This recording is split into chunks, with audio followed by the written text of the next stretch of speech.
Hello, I'm Leonard Nimoy. The following tale of X encounters is true, and by true, I mean false. It's all lies, but they're entertaining lies, and in the end, isn't that the real truth? The answer is no.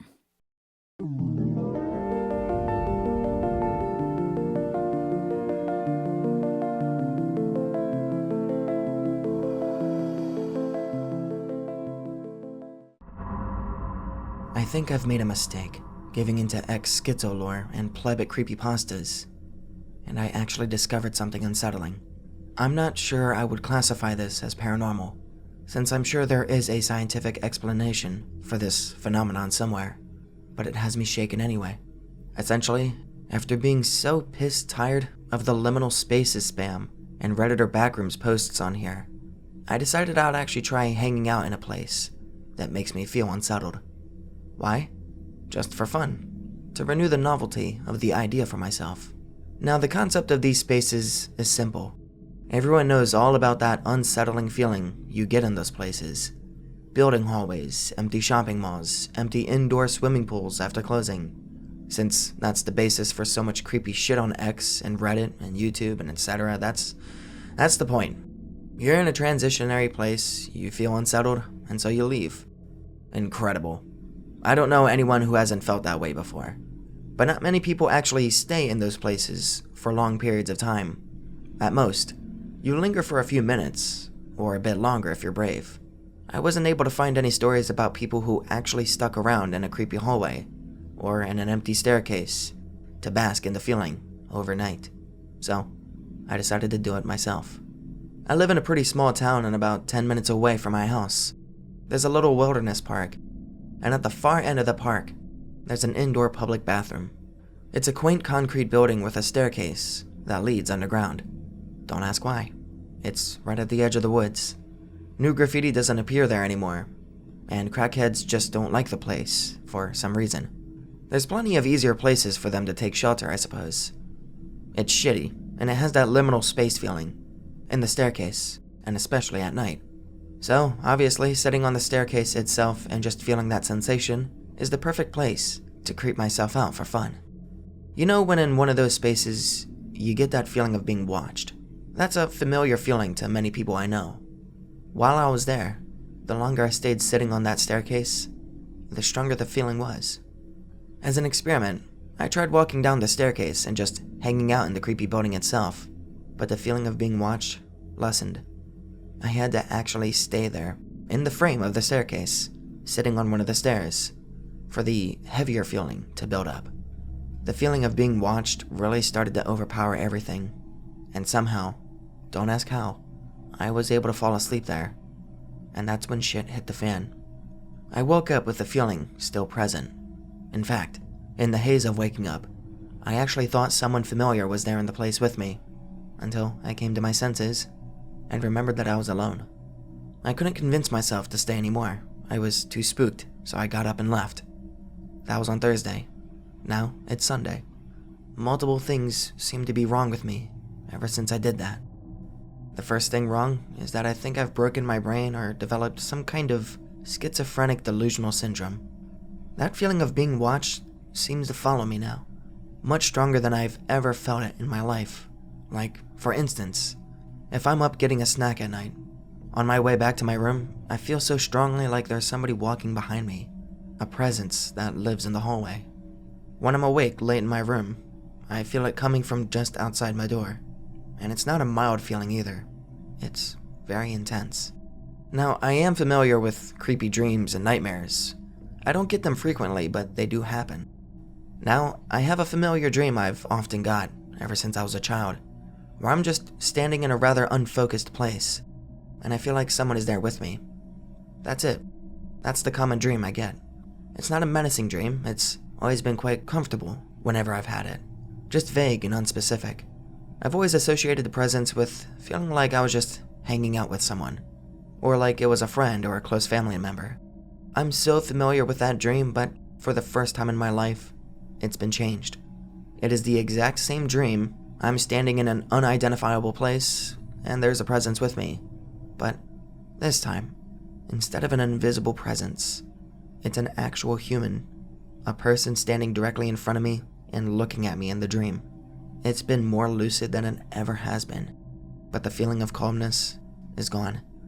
The man has a severe appearance, like he's upset at me or expressing some kind of strong emotion toward me, looking directly at me in an intense way, but he stands motionless and says nothing.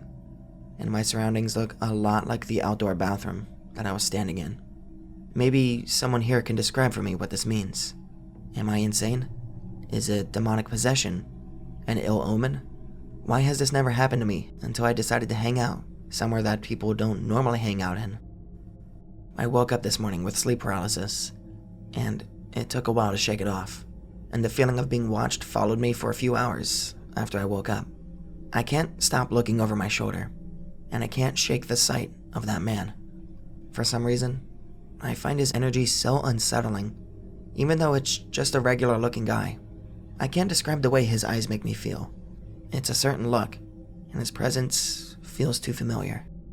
Pick related from my original post is my shitty rendition of what he looks like. No doubt I will be able to sketch a slightly better rendition if I continue having the same dream. But at this point, I feel like I've fucked myself up somehow beyond recognition. I just wish I hadn't have tried to creep myself out and risked getting stabbed by a crackhead just to develop a mental disorder from the experience. It takes a lot to get me feeling this creeped out. Fuck X and fuck Redditors. I blame this board for pushing me to experience this, since it's probably a psychotic break. Even as I type this, I can feel like I'm being watched. I no longer feel safe alone or in my own dreams.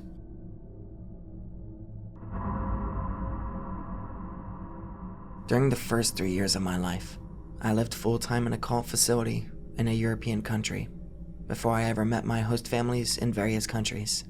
This facility was under the direction of a well-known programmer. This is how my life started. I was conceived in a petri dish in the late 1950s at a genetics laboratory in Switzerland. By the time of my birth, I was considered quote-unquote Generation 3, or the third generation of genetic enhancements. The first generations were prototypes for physical beauty. By G3, the gene for intelligence had been discovered, as well as for improved muscle strength and healing capability. Later generations improved upon these foundations as genes for even greater intelligence, theta skills, and other abilities were developed. On the third day of life, I was implanted in the woman who was my birth mother, but she was not my genetic mother, who was a ranking member of the group I was raised in. The well-known programmer was my genetic father. She, along with other birth mothers, were taken to a special facility in Europe, where the prenatal programming would begin, since the experiments on pregnant women conducted by Mengele had proven that programming begun in the womb lasts longer and is more difficult to break than programming that occurs after birth, when the infant has the opportunity to interact with the outside world. For the first 2 weeks, my birth mother was treated extremely well, praised, petted, and told what a special baby she was carrying. Beaming programmers and their trainees brought her choice foods and told her what a special person she was, to be part of carrying a baby that would be part of a new breed of individuals. This kindness was unfortunately the priming for the later setups and the betrayals that would occur, with the purpose of creating rage against the human race and her unborn child. After 2 weeks, the torture began. The birth mother was told to do something repugnant to her. For example, lick up urine and feces off the floor, or a similar act. And as she hesitated, the punishment was quick and brutal. Agonizing, squeezing pain to her limbs, and partial suffocation, as she was told, "You must always obey, immediately." A tone was also played with this injunction. The rationale for this treatment: a developing embryo and fetus automatically synchronizes brainwaves with the mother, and the young spirit feels what the mother's spirit does. The extreme distress is imprinted on the unborn child, as well as the mother. At this point, our reader will wonder, but the baby doesn't have a conscious mind yet. Why do this before brainwaves and consciousness develop? The rationale that the programmers use is that the unborn embryo spirit is present, and the spirit will never forget these events, which lay the foundation for later programming. How does the birth mother not abort her unborn child with these traumas? The programmers will administer specific drugs to prevent this occurrence, although contractions may begin in some cases. I know these things happened, not only because of memories that my parts have shared, but also because when I was older and ran the facility, I and other trainers did these same things to birth mothers. The things we did to these women and their unborn children are among the things I most regret doing in my past. As the weeks go on, the torture and programming sessions become more severe, along with the rewards, operant conditioning techniques. Both mother and child are subjected to electric shocks, the installation of drugs that induce severe, agonizing pain, as part of the quote-unquote seal of mortality programming, during which the fetus is told that this pain is their ascended self, feeling the pain that mortals feel. This is part of the installation of a fear of mortality in the higher or ascended parts within the system. The fetus is then told that the birth mother can be saved from the pain if the fetus is willing to rescue her by taking in a demon. If the fetus complies, the stimulus for pain is stopped, or an antagonist drug is given to stop the effects of the pain-inducing drug, and an injection of a bliss-producing drug is given, while both mother and fetus are told that this is the joy of ascension. The real goal is to teach the fetus to rescue the birth mother. This will be the foundation of later rescue programming that will chain them to the group, the need to rescue those that they love from torture or death if their programming breaks. The punishments for disobedience become more severe. The end of a finger is cut off from the fetus, who experiences agonizing pain. This small digit will grow back if done early enough in development, but the trauma remains in the subconscious throughout the lifetime. Digits are cut off of the birth mother as well, and she is assaulted and traumatized by a pretend Jesus to teach the fetus to hate Christianity and all it represents. All the foundation templates for later programming and the first splits were created during the months before birth. This includes the installation of an inside Satan, who believes they are completely evil, the inside God, whose voice sounds like the outside main programmer, and inside quote-unquote he who is to come, or the Antichrist. This has changed to who he has come in recent years, and top controllers and core guardians. These are created to protect the developing core from the reality of the complete helplessness and reality of a world where horrendous abuse, including assault with special instruments, occurs in the place that should be safe and protected for the developing child. Fetuses like warmth, dark, and security, but bright lights are shown into the womb as punishments. A voice accompanied by a bright light is placed outside the womb, and the voice proclaims that they are God, and that in order for the birth mother and fetus to survive, this voice must always be obeyed. By the end of the 7th month, the birth mother's limbs have all been traumatically amputated, and she is forced to eat out of a dish, like a dog. Soon after this, the ultimate abandonment occurs. The birth mother loses her mind completely, and the link to the one the fetus loves most is gone. The fetus is in complete despair, and then she hears a voice, kind, loving, and reassuring her that while her mother abandoned her, this person loves her and will always be there for her. I was that fetus, and I reached out to that voice as if it was a life raft. This was my primary trainer, aware of Mount Eli's teachings, and the one I loved most as a child. I bonded completely to him at the moment, because my life depended on it. Fetuses that do not accept or receive this bonding will die in the womb in a short period of time. This is another one of the terrible experiments that Mount Eli did on pregnant women and fetuses that the public has no knowledge of. This voice told me they loved me and were waiting eagerly to see me when I was born. This gave me a reason to continue living in the midst of a world filled with pain, despair, and darkness. This was life before birth in a programming facility in Europe.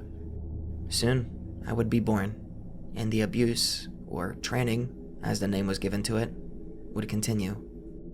These methods are still employed today in training facilities around the world. The goal is to create a programmed individual during the most vulnerable time before birth. The deepest delusions of God and powerful demons, supernatural creatures, ascended beings, celestial paradise, and torturous hell are best installed during a time when an individual has had no interaction with the outside world, to dilute the delusions with real-life experiences. These delusions have no resemblance to the truth found in the Christian Bible, and are installed as part of the core belief system for individuals born to international occultic groups that follow these precepts. I'm not gonna green text because, well, I'm bad at it. Peak meme flu lockdown, I got stir crazy sitting around all day, collecting unemployment like a fucking leech, so I decided to head in the woods. I live in a deep blue state, so I figured my chances of running into anyone out there were slimmer than usual. My intention was to camp out for a week or so and relax, hike around and do anything but sit inside all day like everyone else in the state. I drove the 3 hours to my favorite national forest, up an old logging road. I took my M1 carbine and Remington 870 Magnum. The drive up was really nice since there was no one on the road, and gas was super cheap. I got there in record time. I set up camp around an hour off the main road. I wasn't exactly super deep, but I was deep enough in the woods to be satisfied. The first night was normal.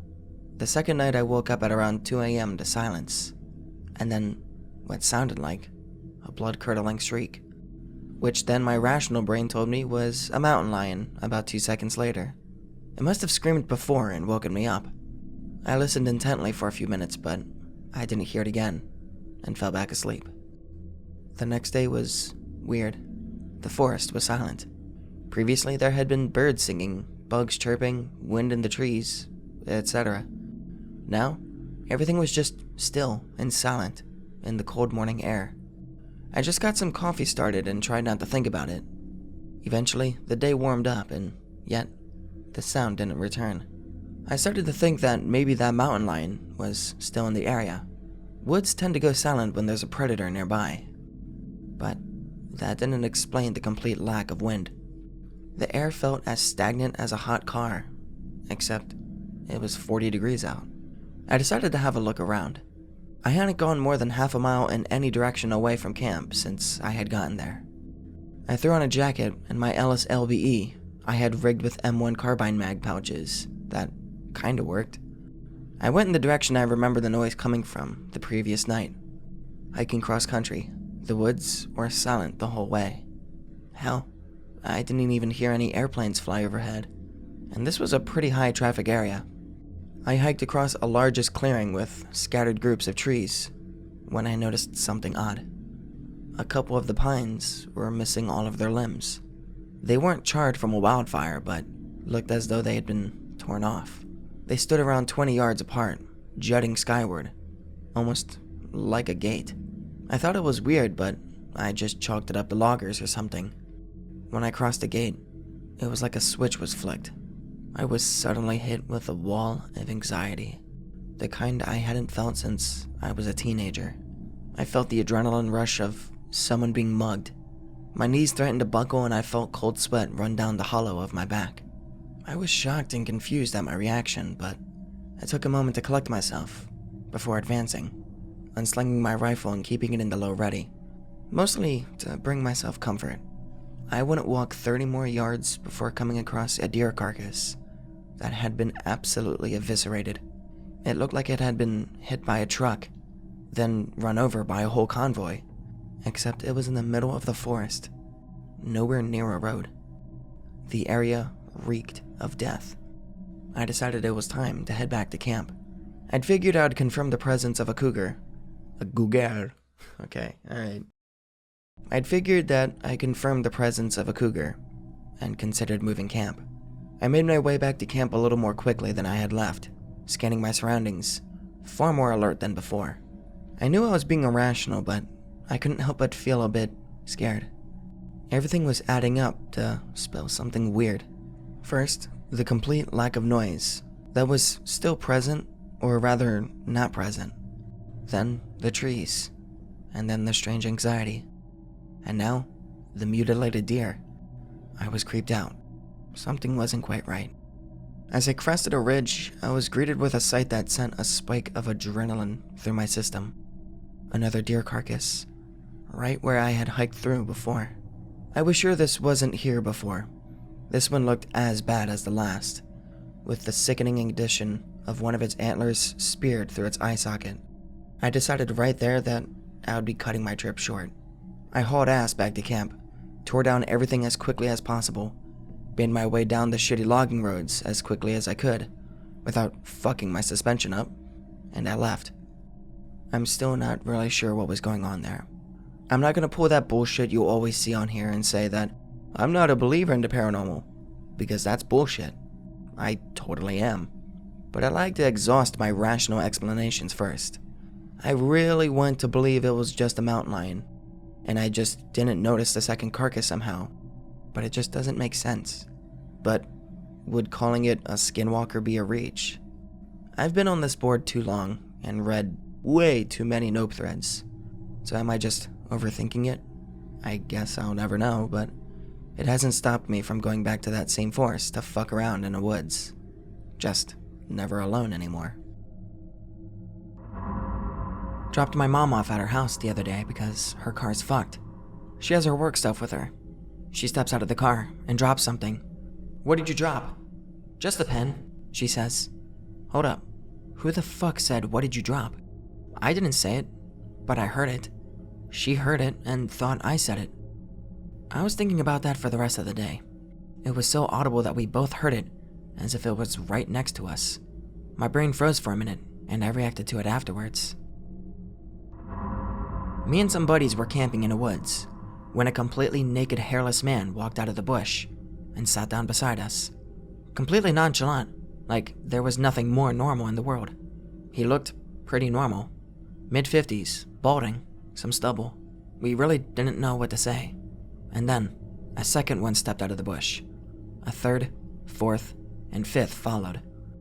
Before we could really get over the shock, there must have been at least 30 of them surrounding us in a circle around the campfire. Our guns were in the tent, and there were as half a dozen guys between us and the tent. I was too afraid to say anything, because they could have easily have killed us. They just sort of stood there, looking at us while we were sweating bullets.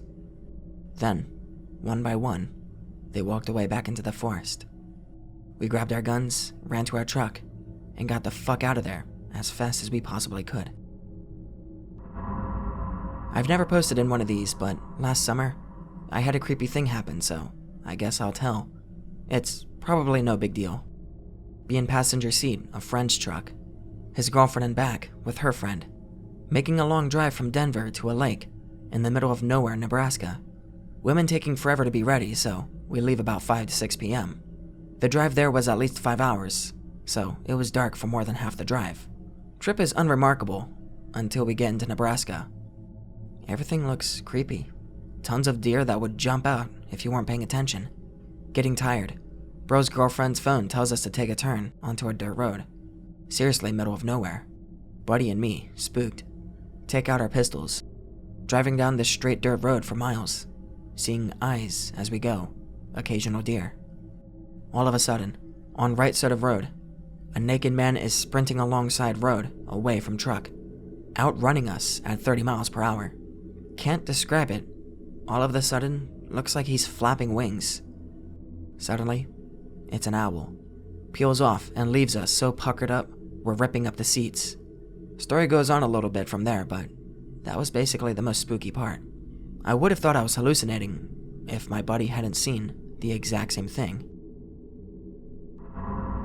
Be me, 12 years old. Parents recently divorced. Mom and her new boyfriend was a cool guy. Found a house nearby and rented it. Got my own room there, even though I only stayed on weekends. There was something off about this house. To this day, thinking about it still creeps me out. Always felt like something was watching me, but brushed it off since I was easily scared by movies and stories. Very frequently there would be a large flock of crows, maybe ravens, I don't know, all sitting on the roof of the house, but only on one side, above my second floor bedroom. They would only be on our roof, not on any neighbors, and not on any trees or phone lines. Every now and then, they would be scratching in the attic right above my room. I just assumed it was squirrels or raccoons or something, but it still spooked me. This is where it gets spooky. One night, the scratching was a lot more hurried and louder, like something was trying to dig through the ceiling and was directly above my bed. Fuck this. Grabbed my pillow and blanket and went to sleep on the floor of my mom's and her boyfriend's room. Scratching followed me, and they heard it too. After a few minutes, it stopped. Suddenly, their TV speaker, which was turned off, blasted the sound of a woman screaming, followed by laughing. Mom and her boyfriend moved out and found a new place later that week. Found out later, there were 3 suicides in that house since the 60s. It was built in the 60s. Honestly, the shit that happened there is why I believe in the paranormal. Another event that happened there, this was 2 or 3 months before the story I just posted. Be my mom. Come home from bar after work on a Tuesday night. Reheat leftovers. Watch some TV in the living room, then head upstairs to go to bed. Lights are off, so it's dark. Light switch for the staircase was at top of stairs. Walking upstairs when suddenly, wham! Someone hits her with what supposedly felt like a baseball bat. Tumble downstairs, spraying blood everywhere. Fall unconscious after hitting floor. Wake up almost an hour later to her boyfriend slapping her face to wake her up. Pool of blood that came out of her head. Call ambulance and police. They, understandably, suspect domestic abuse and took boyfriend in for questioning. He was at work when it happened, time-stamped security footage and everything. No sign of forced entry. Only plausible explanation was that my mom was drunker than she thought and rammed her head into the podium part of the banister at top of the stairs. Mom swore she wasn't that drunk. I believe her. She doesn't like drinking a lot, especially on work nights. No blood was on the podium, only on the wall behind it and the stairs and floor. We would also hear footsteps in the upstairs hallway fairly frequently. I would hear it at least once a week, even though I was only there on weekends. Fuck the guy that rented out that place. No way he didn't know it was haunted.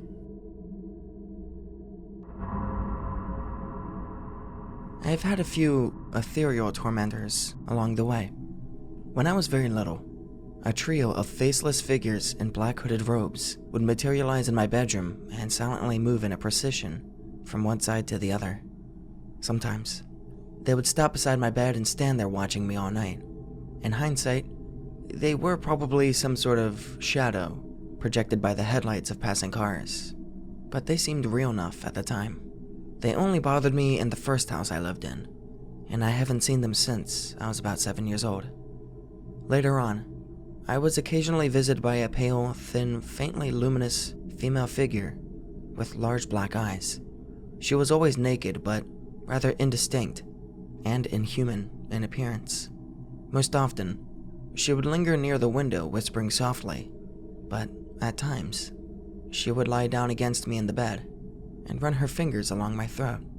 I had the most terrifying feeling of suffocation and impending death whenever she touched me. Usually her visits lasted a few minutes, after which she would fade away. Not so sure of the explanation for this one, other than maybe a recurring hallucination. It's been about 4 years since I last saw her. In any case, if the hooded figures appeared, I wouldn't be particularly troubled. They seemed pretty bro-tier. Maybe offer them some whiskey if they were corporeal enough to drink it. If it was the pale naked thing though, I don't know. I suspect that she would be more arousing than terrifying to me now, and I would be tempted to follow Descartes' advice regarding, giving her the dick. This anon back again. A 4-year stretch without the pale luminous figure disturbing my sleep has officially come to an end. I woke up shortly before dawn, and I'm quite certain I saw her watching me from the corner of my room for a few seconds, before melting away into the shadows. How does TG recommend I proceed if she becomes as frequent a nighttime visitor as she used to be? Also, fuck you guys. I am convinced this thread is responsible for her finding me again. My sleep had been peaceful ever since I moved to my current apartment, but now the horrors know I'm here. Alright, it's hard to say exactly what her height is, given that I'm looking up at her from my bed, but I would guess she's around 5 foot 10 inches tall. She has an unnaturally thin and elongated body build, but definitely feminine. narrow waist and small breasts, etc. You would expect to see ribs sticking out, given her emaciated build, but there are none visible. She does not appear to breathe. Her body is entirely headless, as is her head. Her skin is very pale, more like grayish white than normal human skin tone, and it seems to emit a faint glowing luminescence. Not enough to cast light on objects around her, but enough that she is visible regardless of the light level in the room, and shadows are not cast on her. She is always naked, and appears to be anatomically correct, so to speak, but the ethereal glow that surrounds her makes the details rather indistinct. It's almost like she's out of focus. It's difficult to explain, but there is something decidedly non-sexual about her nudity, like it's just her nature. As far as her face is concerned, she seems entirely expressionless. Her eyes are about 50% larger than those of a normal person, and are entirely black. I've never seen her blink. Small mouth, always closed. Small or non-existent nose, though there is sort of a hint of nostrils. Again, her ethereal and indistinct nature makes details difficult to pick out. Fap as you wish, Adonis gentlemen. So, I've got a bunch of votes for trying to fuck my supernatural visitor, and a couple for trying to ward her off with ex-friendship. Anyone want to break the tie? What do, TG? Well, it's decided then. The next time she appears in my room, I will do everything in my power to make sweet, sweet love to whatever the hell she is. If I never post the results of this attempt, you'll know that either she has never reappeared, or that you got me killed. This Anon reporting in. Shortly after 2:30 a.m., I awoke feeling a cool body lying against my right side. I was on my back and she was on her side facing towards me. I have no idea how long she had been there. I opened my eyes ever so slightly in order to see that it was my usual visitor, but otherwise, feigned sleep, concerned at this point that I was in danger. A minute passed uneventfully, but then she moved a bit closer and put her lips against my neck. It wasn't quite a kiss. She just pressed her lips against my skin and lay perfectly motionless. I had the sense at the time that it was more like she was mimicking a kiss, without really understanding the gesture. The duration of this was about 2 minutes, during which time I did not feel her inhale or exhale. At that point, I whispered, "Hello," and she drew back. I turned my head towards her for a better look at my visitor, but after a second or two, she vanished. Afterwards, I observed that the covers on the side of the bed that she had been lying on had been disturbed and thrown aside. Though I can't discount the possibility that I did that in my sleep, in this context, it would offer some evidence that my visitor takes on a corporeal form beyond my personal perception. Interestingly enough, unlike the instances in years past when she touched me, I didn't feel the awful suffocating sensation that made her visit so unpleasant. Whether this was due to a conscious choice on her part not to harm me, or because those previous symptoms were purely psychosomatic, I can't say. In any case, I am beginning to suspect that this will be a more difficult quest than I had initially thought. Though I don't appear to be in any particular danger of being killed, and she seems, on some level, to have perceived and responded to my amorous intent. I don't see how I'll be able to actually have sex with my visitor, or even communicate with her, if she disappears as soon as she realizes I'm awake. Suggestions? Alright, turning up the heat a bit to sleep naked. Not sure if I have anything around suitable to leave as a gift. Do supernatural creatures like small uncut rubies? Shame that it's winter, or I'd pick a flower in the yard and leave it on my other pillow. Okay, I've placed a ruby on a silk handkerchief on top of the nightstand, on the side of the bed that my visitor appeared at last night. As for lube, I think I'll leave that issue for her to deal with, if need be. As always, I will report in the morning if I'm still alive. Good night, and good luck. This Anon reporting in. My visitor returned as expected, and remained for most of the night. Did not manage to fuck it, but progress towards that goal has definitely been made. It's only a matter of time now. I am still alive, more or less, though prolonged physical contact with my visitor seems to have some sort of delirious effect on my health. Anyway, I need to try to get to my securities law class. I'll write up a more detailed report later, probably a little afternoon. This anon reporting in. As per your suggestions, I left a small ruby on the nightstand as an offered gift for my visitor. I slept nude and remained as passive as possible in order to see what she would do when left undisturbed.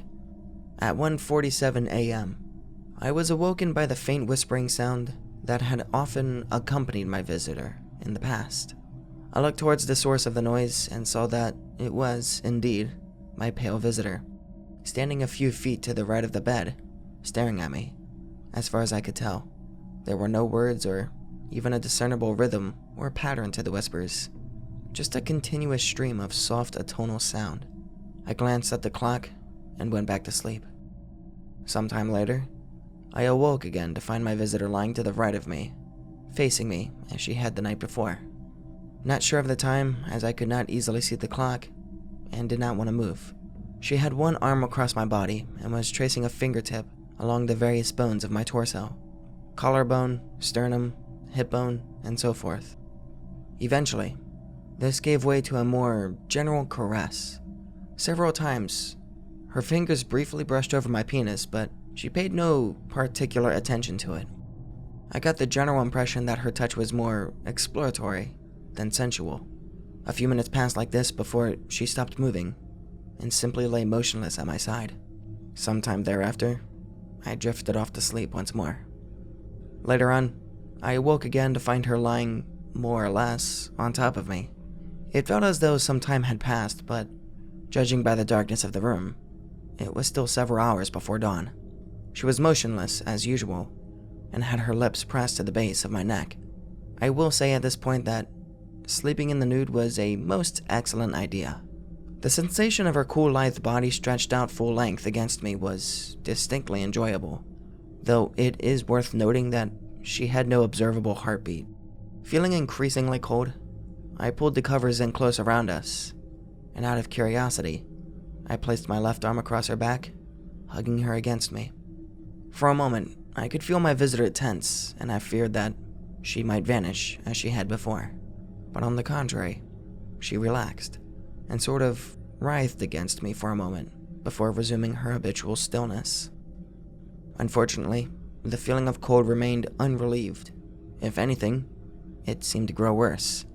And while I did my best to remain awake as long as possible, at some point about an hour later, I lost consciousness and did not wake again until morning. Rather worryingly, I found that there had been some lingering negative effects to her visit. I feel as if I haven't slept in a week. Complete and utter exhaustion in mind and body.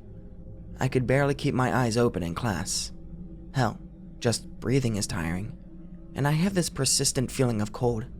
The thermostat says it's 75 degrees in here, but I might as well be sitting in the refrigerator. Also, though I didn't see her take it, the ruby is nowhere to be found. Gift accepted? Anyway, I'm starting to wonder if I made a mistake. I suppose it's too late to turn back now. Suggestions on how I proceed from here. This anon reporting in. I'm not sensing a lot of optimism about my odds here, and I must admit I'm feeling more than a little trepidation about the coming night. I am unfortunately more sober than I might wish, and I feel as close to death's door as I did this morning. I guess there's nothing for it but to see this through to the end. If luck is on my side, I'll have stories to tell in the morning, and if it is not, well, I suspect I'll have stories that I won't get to tell. Any advice before I head off to bed? It is my intention to proceed as I did last night, and allow my visitor to do as she pleases. If I should die, let it be known that I went to my fate willingly in pursuit of knowledge and sensation. As always, I will endeavor to report my experience in the morning. If you have not heard anything from me by tomorrow afternoon, you will know what has happened. Good night, and good luck, elegant gentlemen. It's been an honor. And thus, Anon fell silent. Good night, sweet prince. Finally, in pursuit of giving her the dick, there is no sacrifice too great.